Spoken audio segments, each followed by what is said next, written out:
உள்ளத்தினில பேடக்குயில் கூவையில உன்னுடைய வேதனைய நான் அறிஞ்சேன்.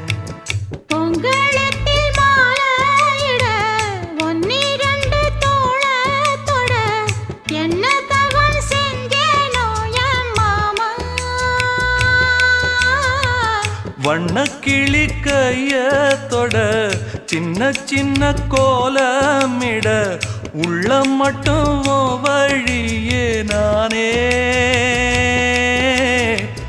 உள்ள மட்டும் வழியே நானே.